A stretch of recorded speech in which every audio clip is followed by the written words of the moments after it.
Hi friends, ఈ వీడియోలో మనం ఏటీఎస్ ఫ్రెండ్లీ రెజ్యూమ్ ఎట్లా బిల్డ్ చేసుకోవాలో చూద్దాం. నేను చెప్పే మెథడ్ ఫాలో అవుతే మీరు సింపుల్ అండ్ ఈజీగా ఏటీఎస్ ఫ్రెండ్లీ రెజ్యూమ్ అయితే క్రియేట్ చేసుకోవచ్చు. సో మీరు మంచి ఏటీఎస్ ఫ్రెండ్లీ రెజ్యూమ్ క్రియేట్ చేసుకోవడానికి ఓవర్లీఫ్ అనే వెబ్సైట్కి వెళ్ళండి. ఈ ఓవర్లీఫ్ వెబ్సైట్లో ఏంటంటే మీకు ఇట్లా ఇట్లా ఓపెన్ అవుతుంది ఇంటర్ఫేస్. మీకు చాలా టెంప్లెట్స్ ఉంటాయి అన్నమాట. మీకు ఎలాంటి రెజ్యూమ్ కావాలన్నా దానికి టెంప్లెట్స్ దొరుకుతాయి మీకు. సో ఇక్కడ సివీస్ అండ్ రెజ్యూమ్స్ అని ఉంది కదా, ఈ సెక్షన్లోకి వెళ్దాం. సెక్షన్లో మనకు చాలా టెంప్లెట్స్ అయితే ఉంటాయి. మీరు ఏదైనా టెంప్లెట్ సెలెక్ట్ చేసుకోవచ్చు.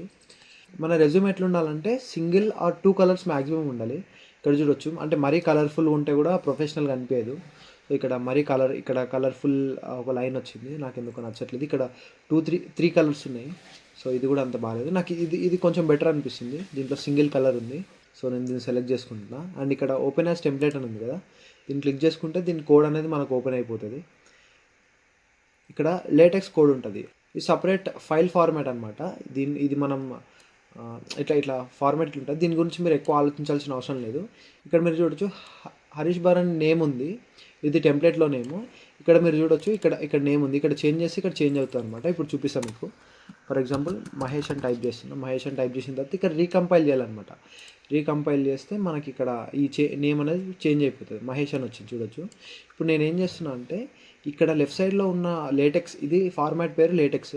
లెఫ్ట్ సైడ్లో ఉన్న ఈ లేటెక్స్ కోడ్ అంతా కాపీ చేసి Ctrl+Alt+C నేను చార్ట్‌జీపీటీలోకి వెళ్ళి ఈ కోడ్ అంతా పేస్ట్ చేసి నా డీటెయిల్స్ దీనికి ఇస్తాను. నా డీటెయిల్స్ అన్నీ ఇక్కడ నేను టైప్ చేసి పెట్టుకున్నా. Like me personal details, name, phone number, email and address అంత అవసరం లేదు. డేట్ ఆఫ్ బర్త్ కూడా అవసరం లేదు. మీ స్కిల్స్, ప్రాజెక్ట్స్, ఎక్స్పీరియన్స్ నాకు లేదు కాబట్టి ఎక్స్పీరియన్స్ తీసేస్తా. మీ స్కిల్స్ అండ్ ప్రాజెక్ట్స్ ఇవన్నీ ఇచ్చేయండి. అండ్ మీకు లైవ్ లింక్ ఉంటే బెటర్, లైవ్ లింక్ లేకపోయినా పర్లేదు. అండ్ ఇది గిటబ్ లింక్, ఇది కూడా పనిచేయదు. ఇవన్నీ డమ్మీ డేటా అనమాట. జస్ట్ ఇది మీకు రెజ్యూమ్ ఎట్లా బిల్డ్ చేసుకోవాలి అనేది ఐడియా రావడానికి చేస్తున్నా. సో ఇవన్నీ కొన్ని ప్రాజెక్ట్స్ని, కొన్ని లైక్ ఇన్ఫర్మేషన్ ఉంది. సో ఈ టెక్స్ట్ అంతా కాపీ చేసి నేను చార్ట్‌జీపీటీకి అయితే ఇస్తాను.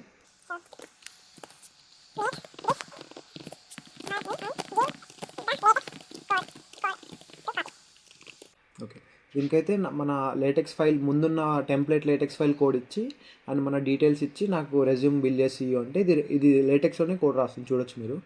సో ఇది రాసినంత వరకు వెయిట్ చేద్దాం మనం. సో ఇది ఫైనల్గా లేటెక్స్లో అయితే కోడ్ అయితే రాస్తుంది. దీన్ని నేను కాపీ చేసుకుంటున్నా.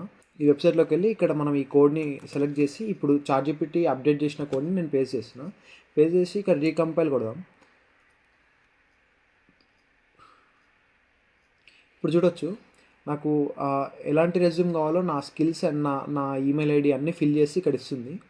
సో ఇక్కడ చూడొచ్చు కెరీర్ ఆబ్జెక్టివ్ అనేది. అంటే మీకు ఇక్కడ మీ ఇన్ఫర్మేషన్ మొత్తం కరెక్ట్ ఇస్తే, మీ ప్రాజెక్ట్స్ అన్ని కరెక్ట్ ఇస్తే ఇది మీకోసం మంచి ఏటీఎస్ ఫ్రెండ్లీ రెజ్యూమ్ అయితే బిల్డ్ చేస్తుంది. సో ఈ స్టెప్స్ మీకు అర్థమైనాయి అనుకుంటున్నా. లైక్ చాలా సింపుల్గా ఒక వెబ్సైట్లోకి వెళ్ళి అండ్ ఒక టెంప్లెట్ని సెలెక్ట్ చేసుకొని మీ డీటెయిల్స్తో టెంప్లెట్ని చేంజ్ చేయమని చార్ట్‌జీపీటీకి అడిగినాం. ఆ చార్ట్‌జీపీటీ మనకి ఇచ్చిన లేటెక్స్ కోడ్ని తీసుకొచ్చి దీంట్లో పేస్ట్ చేసి ఇక్కడ రీకంపైల్ అని కొడితే రెజ్యూమ్ అయితే బిల్డ్ అయిపోతుంది. And next step is like download. ఇక్కడ డౌన్లోడ్ అని ఉంది కదా, డౌన్లోడ్ అని కొడితే మన రెజ్యూమ్ అయితే డౌన్లోడ్ అయిపోతుంది. అండ్ ఈ రెజ్యూమ్ని మనం షేర్ చేసుకోవచ్చు. అండ్ ఇది సైజ్ కూడా చాలా తక్కువ ఉంటుంది అండ్ ఏటీఎస్ ఫ్రెండ్లీ రెజ్యూమ్ అనమాట.